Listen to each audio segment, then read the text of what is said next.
homage to the Venerable Monk Liao Ming.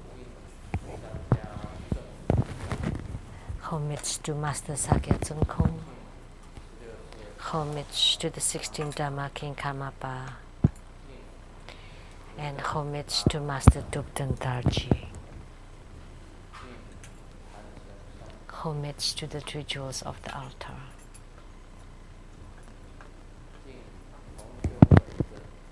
Homage to the main deity of the group practice, the medicine Buddha of the Eastern Lapis Lazuli realm. Simu, all Dharma masters,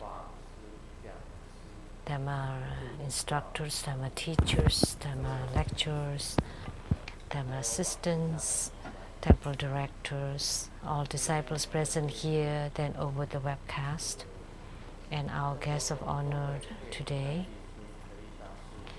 accountant to the True Buddha Foundation, Dharma Sister Teresa, from the CTI TV of Taiwan, Dharma Sister Becca,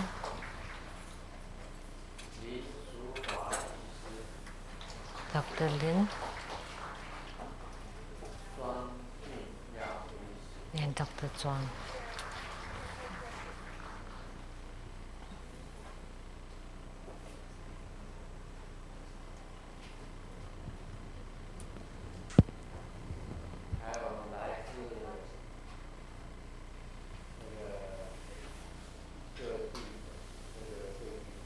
And also our guest of honor from all over the place.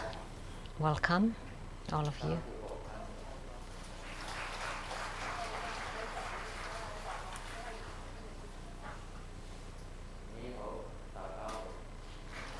How are you? How do you do?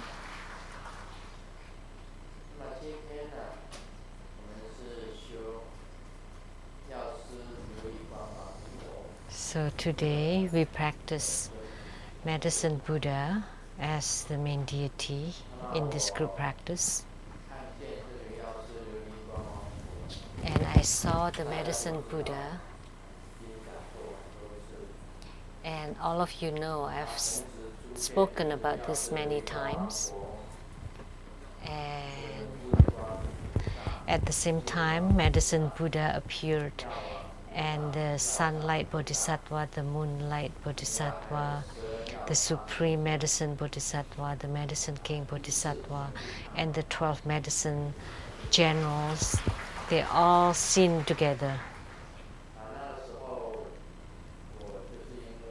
At that time, because I was sick, so I went to pay homage to Medicine Buddha, and on the way back, as soon as I closed my eyes, I saw the radiance, a very special radiance, very different.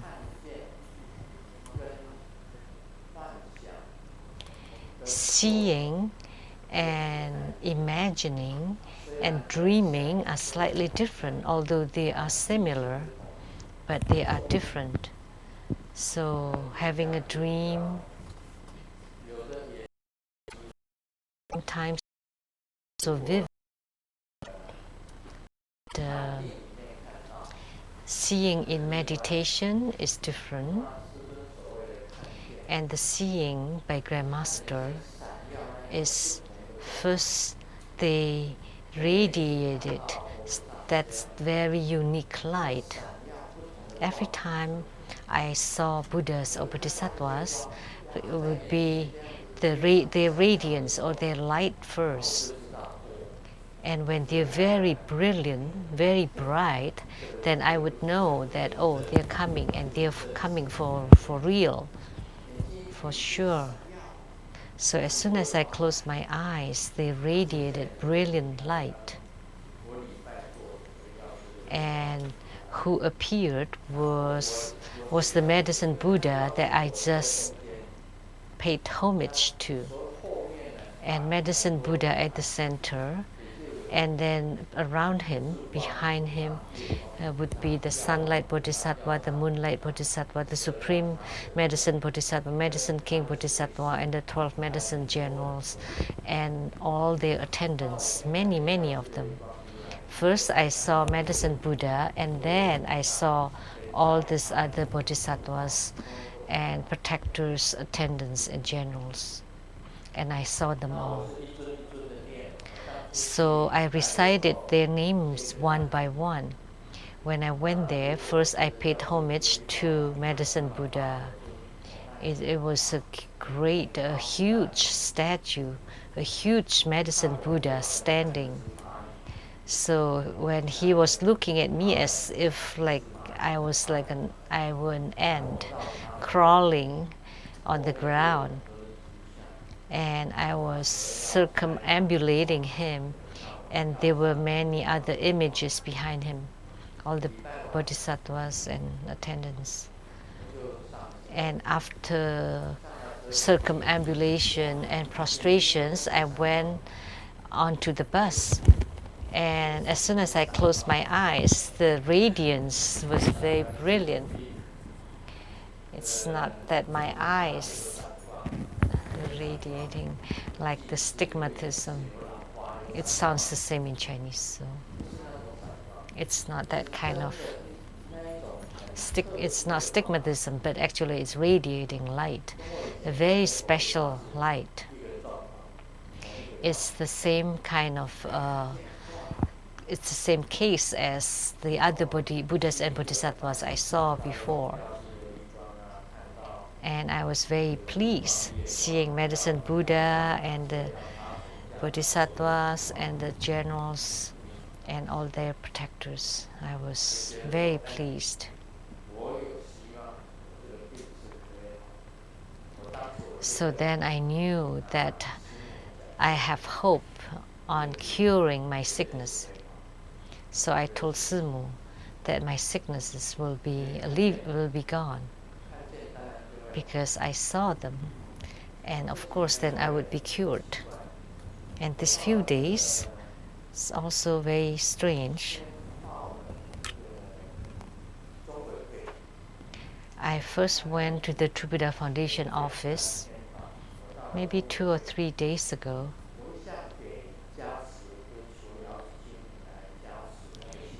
And I always invoke my Yidam, the Golden Mother, before to bless the letters. And when I took the letters, and there were several letters that I had to reply in person, the questions that they ask are more major issues, things that needs to be decided or that needed spiritual consultation. So I replied the letters, and then I blessed them. I closed my eyes and I placed the letter like this and visualized my Yidam. As soon as I closed my eyes,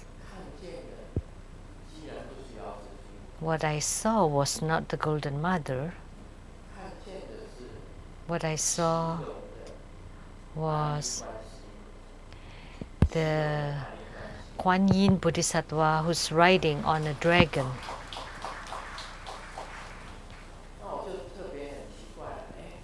Dressed in white.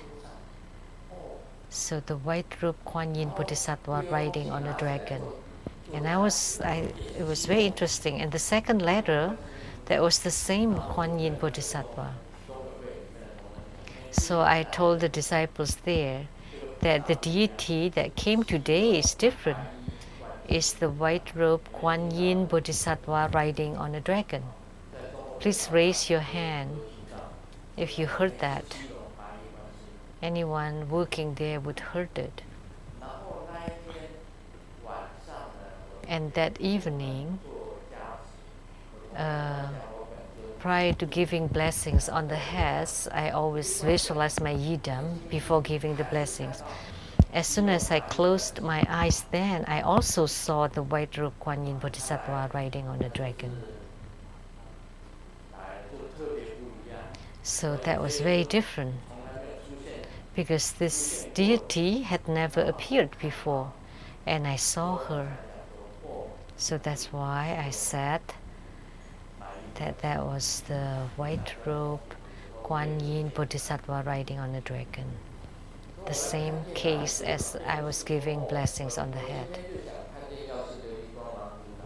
So it's not that like today I wanted to see Medicine Buddha, but the deity that came, that descended, not necessarily the one that you think about.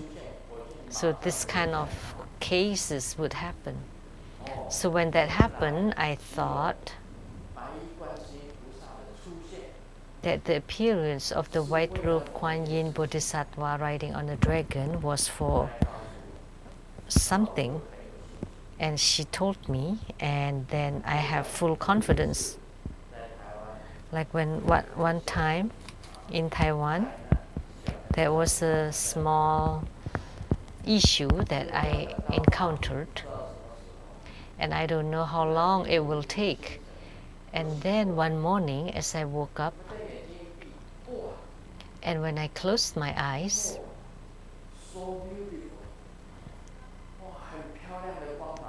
a very beautiful radiance and a very beautiful Kuan Yin Bodhisattva, embellished very beautifully. It's different from the white robe Kuan Yin, which is a very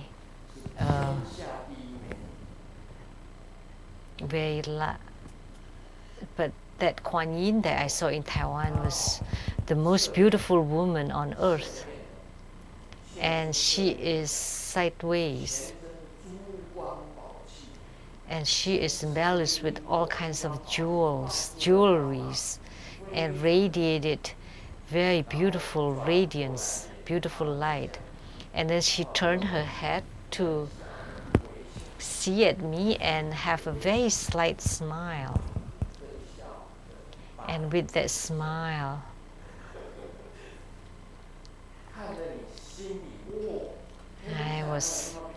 my heart was, wow, oh, what a beautiful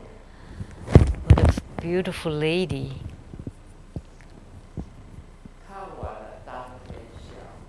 And after I saw her that afternoon, we received a news, and that problem had been resolved.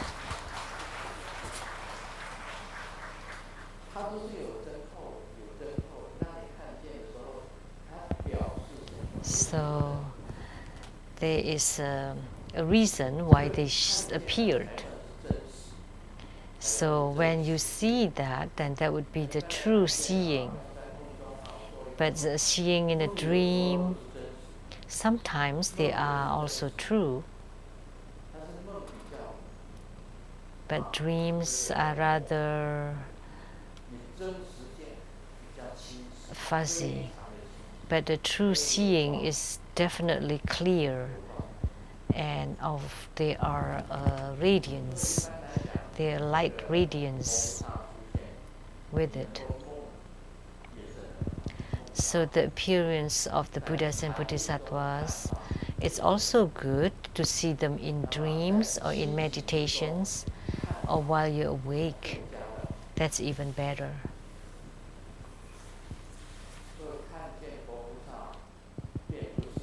So seeing the deities, so actually many disciples can also see.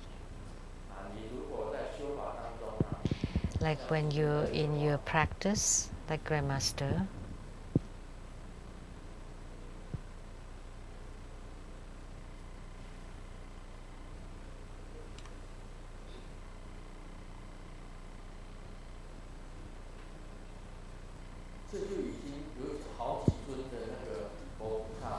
by that there were several deities that entered into the central channel.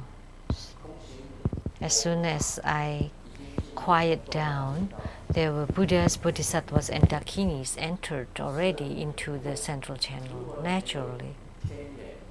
If you have divine eye, if you ask Ping Er to see, there are many lights,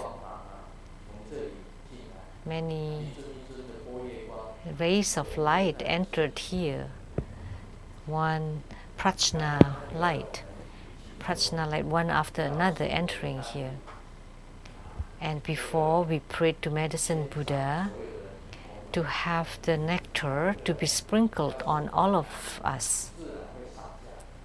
And the Medicine Buddha's nectar would be showered upon us and entered into your body, and your body would be transparent and lapis lazuli color. So if Ping Er saw that, she would be able to see it.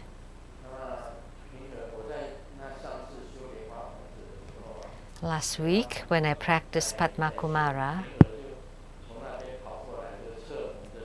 and Ping Er came from the side door and saw me, and then she returned to her mom, and her mom asked her what color, what light is on Grandmaster's body, and Ping Er told her mom there was 7 colored light on Grandmaster's body. So she was asked what color, what light, and she said it's like the rainbow light.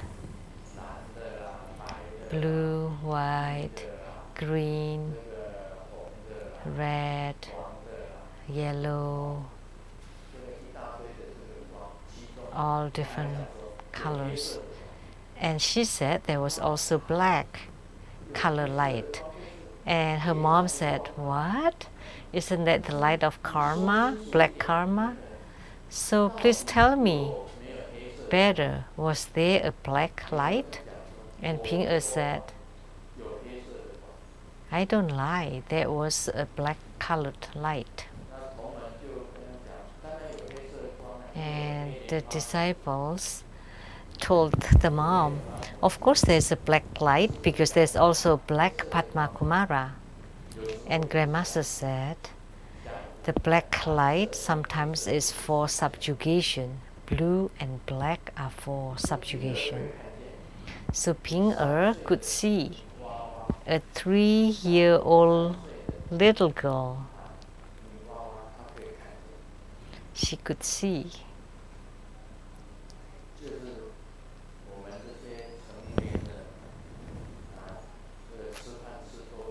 And the adult, after eating too much meat and fish, and our brains are complicated, and we have too much thoughts, so we cannot see lights. But little babies could see. My younger sister, the eldest one is Lu Seng Mei. The second is Lu Yuni. Third one is Lu Guo Ying, and the fourth one is Lu Ni Ying. And the second sister, when she was little, she could also see. I was rather old. I was older, but the second younger sister, she could see. So when we pray to our ancestors, we ask her to see what's underneath the table.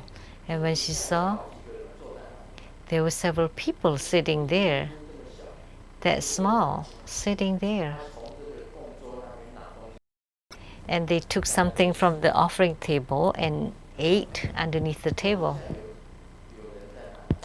So she could see people underneath the table. And there's one next to the door, and where she could see. But when she grew up, she couldn't see anymore.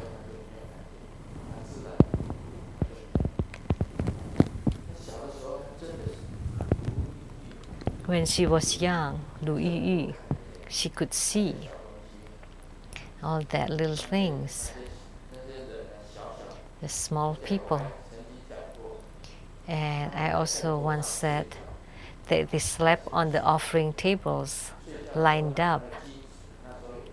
and they took the offering paper money as their blankets. That's how they slept, and she could see. So little kids could see. That's very special. It's not so special, but there are lots of little kids are like that when they were very innocent. But when they enclose the hole on the top of their heads, then they cannot see anymore. They cannot see the spirits. So today we practice medicine Buddha.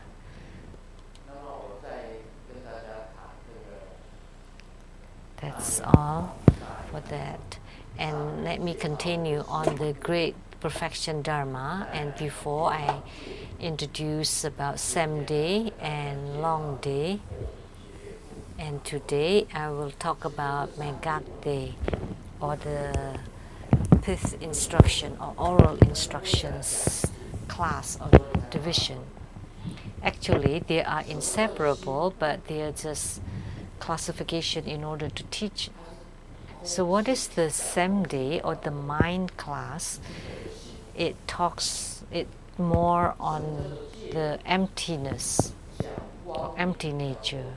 And the Long Day or the space division talks more about radiance, and combined together,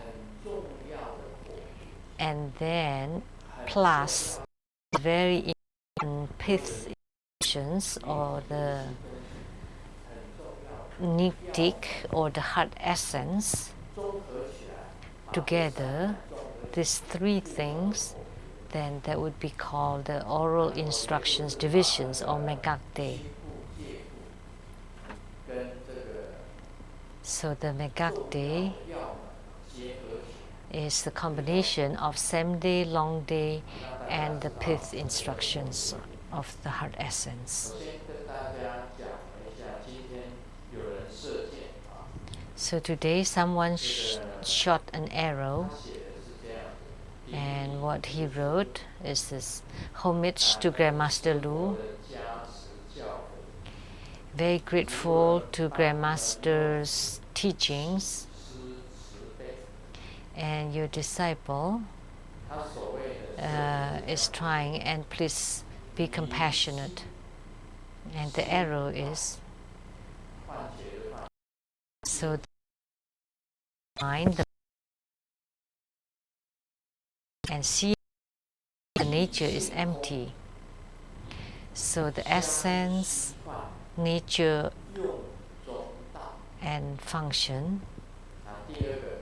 The form is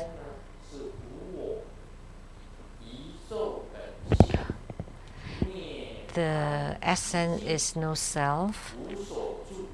The essence of the universe, nirmanic, nirmana. So he talked about illusory impermanence and the true face of the universe, and transforming according to the affinities, unattainable, and attaining the true understanding of the mind amidst everything, and offerings, a slight offering. Please accept my little offering. So what he or she wrote was not bad. There were three statements. They were good, and what I wrote is, what you wrote were not wrong, but what were the reasons?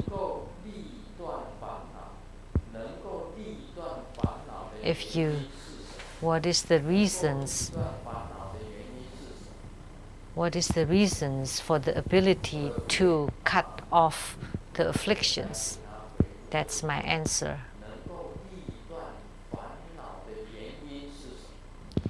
What are the reasons for the ability to cut off the afflictions? So what's written were not wrong, But what is it that you can, so that you can cut off all the afflictions? What are the reasons that you can cut off the afflictions? Today we talk about the mind, heart.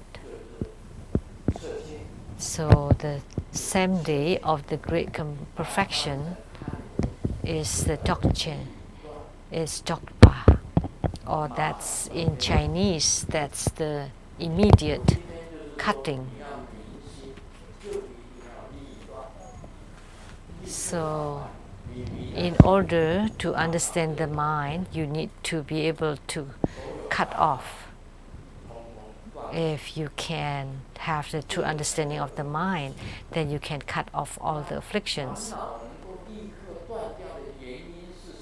But what are the reasons that you can cut off all the afflictions? Then this would be called enlightenment. So everyone has affliction. So who doesn't have afflictions? Please raise your hands. Nobody. Every about about your job, about your family, about your studies, your health, relationships, friends, all different kinds of troubles. Infinite, right? So how do you immediately cut off all these afflictions? What are the reasons? That's why we want you to gain enlightenment, then you can cut them off right away. That's the same day.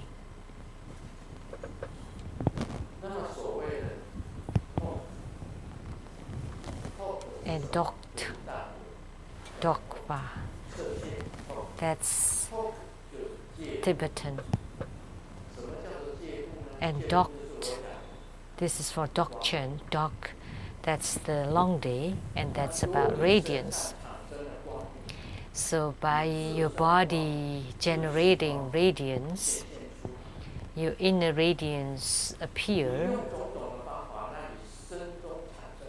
You use all kinds of methods so that your body can generate radiance. That's the Dog of Dzogchen. That's leaping over, and very swiftly you can transform your body and use your own inner light to become rainbow light. That's the Dog.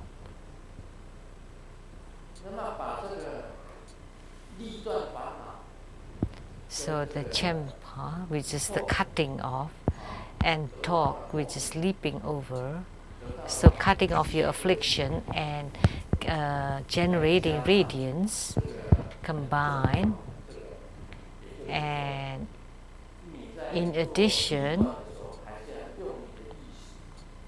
so when you do the cutting off, you still have to use your mind and consciousness. When you generate radiance, you still have to utilize your mind. And then on top of those, you add the fifth instructions or Mengakde. Then you don't, in Mengakde, you don't need the mind. You don't use the mind. That's the highest realm. There is no thoughts, no consciousness exists there. So Mengakde is more supreme compared to Samde and Longde.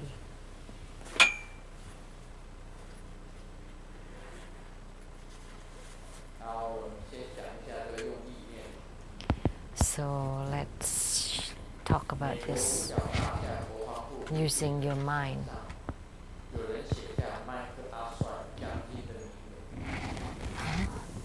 At the Pentagon in the United States, there was a writing that said the old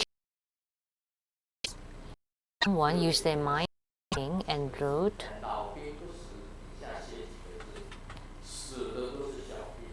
because whoever that died was the small soldiers. The great soldiers never die, but those who die were actually just small soldiers. So that's something that they think. In London, on the wall, someone wrote, "I have something that women like most." And someone thought about it and then wrote, "Are you selling diamonds?" So this is something that was thought of.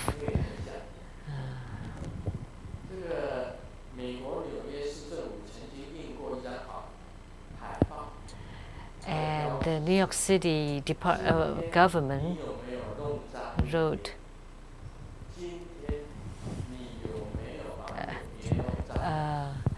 "Did you dirty New York City today?" At the New York City Hall, they wrote a posting, and then someone wrote underneath it, "But New York always make me dirty every day." So this is something that's thought of, because someone wrote that way, so you can think about it and wrote something else.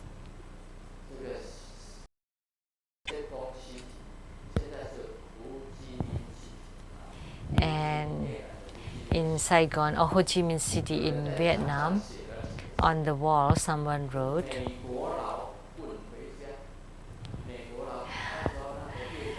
"Americans go home." That's during the Vietnam War. And then underneath it someone wrote, "But please bring me with you." Americans go home from, and then someone wrote, "But bring me with you." So that's from the mind. So related to the mind is enlightenment, because that's something you need to think about. What is the absolute? What is it that is absolute?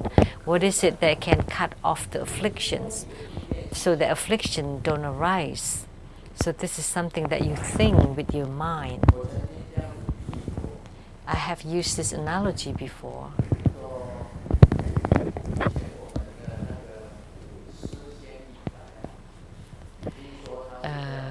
One of the ancient poets of China, Li Bai, he was riding on a boat on the lake, and there was a moon reflected on the lake. And he loves to drink, so he drank and was drunken, and he saw the moon on the lake. And then he said he wanted to catch the moon, and he jumped into the lake and drowned. So this analogy is the moon on the lake, as we know, are not real. It's not real. It's the reflection of the moon on the sky. So the moon on the lake, so you could see a moon on the lake. But is there a moon on the lake? You see it as if there is a moon on the lake. But if you really want to get the moon, then you would not be able to get it. Doesn't matter how you want to get the lake and to get the moon, you can't, because the moon does not exist. So this is the analogy that I like to teach you. So think about it, about cutting off, how to gain enlightenment. But why? What are the reasons? So I like to ask the one who just shot the arrow to reply, to give me the answer. Why or how you can cut off and what are the reasons that you can cut off all the afflictions, then you would gain enlightenment. It's not that, oh, I don't care, it's not attainable, and it's not dwelling, because those were all spoken in the sutras. That illusion and illusory emptiness, radiance, they were all from the sutras. But the most important thing is, how do you cut off all the afflictions and why? If you can provide the answer, then you're enlightened. So, Chekpa is like this, and dog, I have said that.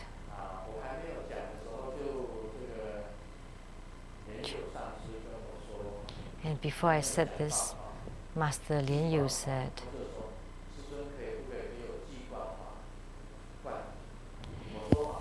before teaching about the concentrating the light, she asked for the empowerment.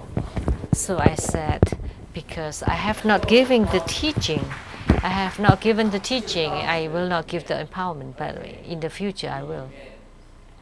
So you accumulate all the lights into yourself. After you empty yourself, after you purify and empty yourself, then you would generate the clear radiance. And there's light from outside, and you also have inner light, and then the mother light and the child light are in union, then generally you would be radiant. And then this physical body would naturally dissolve. There are many methods of this, to do this. And these methods would be considered the Mengakde, or the oral instruction division.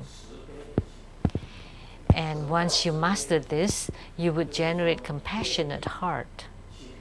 And what is this compassionate heart?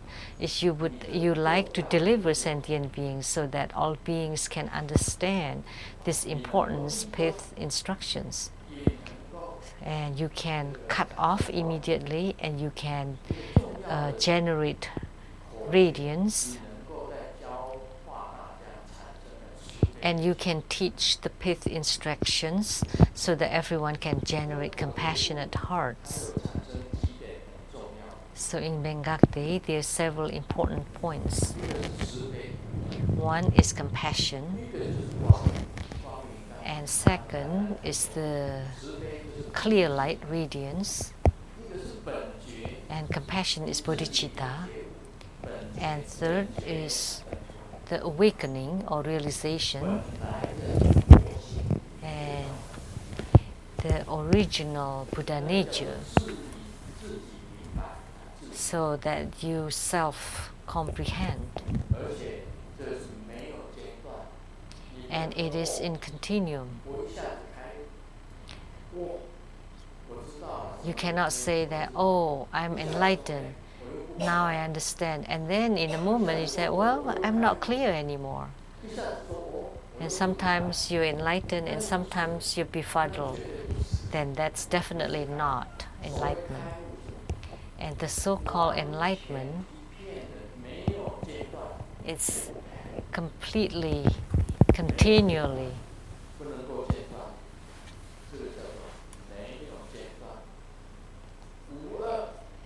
It's a continuum, and it's non-dual. It's non-dual. There is no second one. There is no other one. It's the only one, and it is the absolute. And in the world there are relativism, like between the fragrance and foul, light and dark. They are opposites or pairs, man and woman, good and bad, black and white. They are all opposites, heavens and earth. They are all opposites. Almost everything are relative to each other, like the key and the lock. They are all dualistic.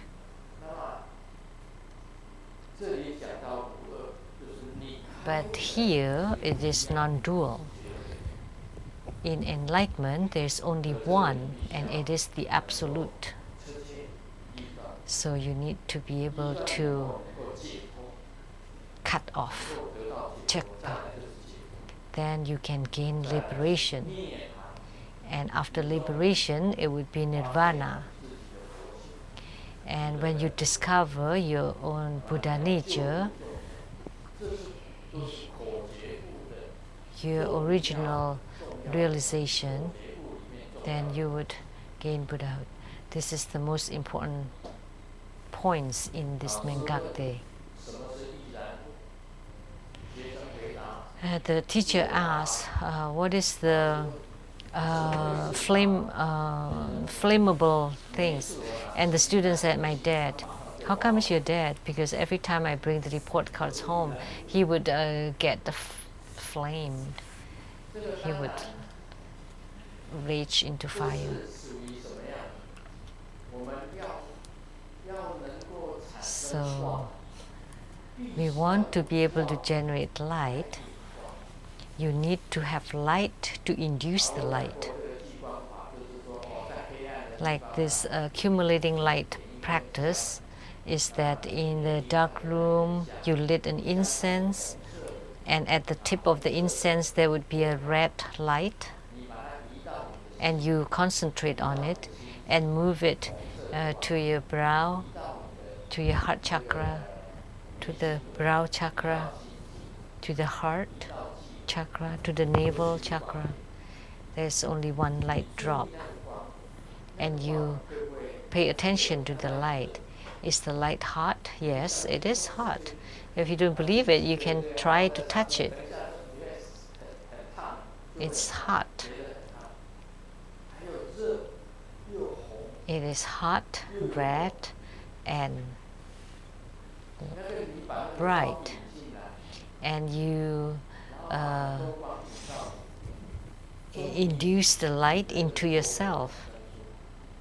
And then lots of lights inside you, and then eventually you generate the inner fire. Then your whole body is filled with light. And then when the central channels is open, then the light of the central channel would be generated. And then when you melt the light drops, then you would generate the light of the light drops. And in the future I will talk about this fifth instructions about light practice. The customer asked the shopkeeper, are the oranges sweet? Then if they're not sweet, they're free. Then I want the one that's not sweet for £2.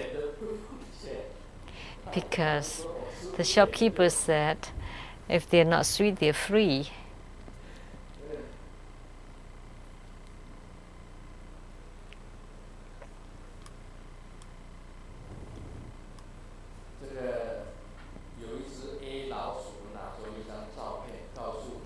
There was a mouse A took a picture to mouse B and said, this is my new girlfriend.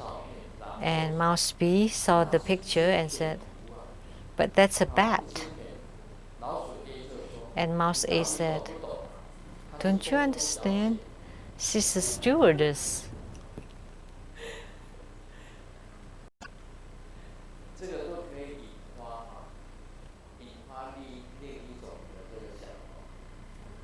So this can let people think of other things. So in order to practice dog, you need to borrow on the lights of the sun, moon, stars to reflect on you. And then you accumulate all these lights and concentrate it inside your body. Because you have accumulated so much light, eventually you generate your own light. This is called what I call borrowing light. So in Mengakte, there are lots of instructions. in order to deliver sentient beings, we want to teach the great perfection Dharma, to let everyone know that this great perfection Dharma is very important. There is Wei and Chang was drinking in a tavern. Were drinking in a tavern, and Zhang said, the economy is bad. It's hard to raise a family. And Zhang said, how many kids do you have? 5. And then Chang said, 5? That's hard to raise. 5 kids. And then we said, it's not bad to raise the kids, but the 5 mothers are really hard to keep up with. So 5 kids with 5 mothers, 5 of their mothers. So really what Confucius said, that it is hard to keep the woman and the small-minded people. It's hard to deal with women and the small-minded or small-hearted people. So Confucius must have his own experience. Why did he travel all over the country and never go home? And he had said it. Because it is hard to deal with women and small-minded people.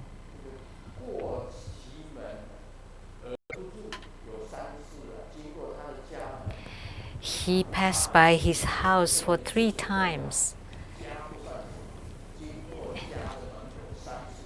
So he thought that it is more important to help the people rather than his own family. So he passed by his home 3 times and never entered the house. But the most important thing was because of his wife. So now you know why Confucius didn't go home and traveled around the country. It really is very difficult to raise women. But of course, they are ones that's loving toward each other. That's very special. Why are you talk? Because you have leap over to be difficult to be kept. Then it would be easy to be kept. Otherwise, the man thought, you can do this, you cannot do that. And once you do it, then she's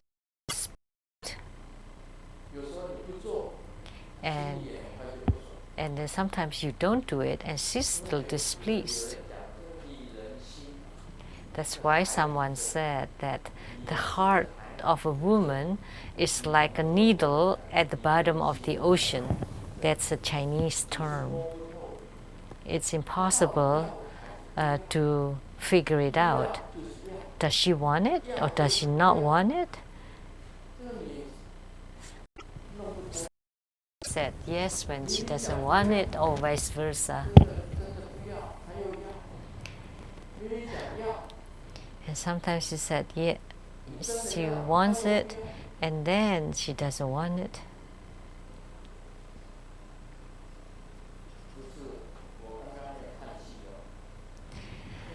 Oh, I wasn't complaining. I didn't sigh, but all of you would have the same feeling. But there are more women in the audience than men. So I don't know whether you like it when I said that.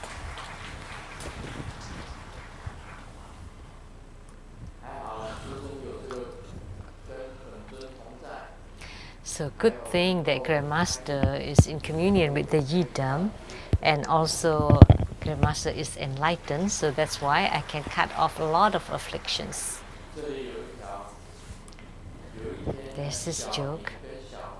One day, Ming and Hua were riding on a taxi, a bicycle.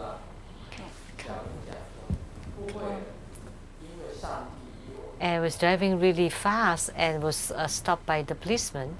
And then, why did you speed it so up? Speeding. And then they said, no, because God is with us.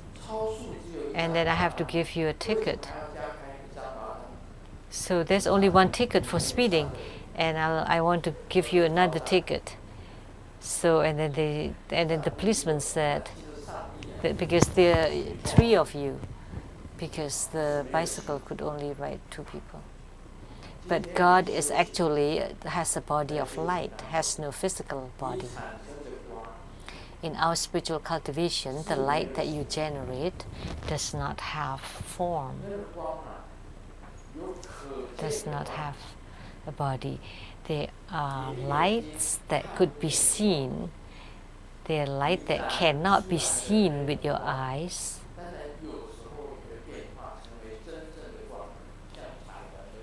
But sometimes it could become a light that can be seen, like the rainbow light. Because by practicing the great perfection Dharma, you can transform to become a rainbow light and then leave the world. Like in the case with Manjushri Mitra and Sri Singha and Prahivajra or Garab Dorje. They transformed to become rainbow light and left. And the 16th Dharma King Karmapa, when he was leaving the world, there was a rainbow in the sky. So there would be rainbow light generated. There were lots and lots of oral or pith instructions. And all the instructions would also reflect on the compassion, radiance, emptiness, enlightenment, continuum light, the absolute, the only one. It's liberating, it's nirvanic, and also provides salvation. All this would appear. So in practicing Buddhism, you need to learn all those or train in all those. And in the elementary school, they have a natural science. And the teacher asked, why are dead people body cold? Nobody answered. Nobody knew. And then a student said, because when you have a calm mind, then you are cool.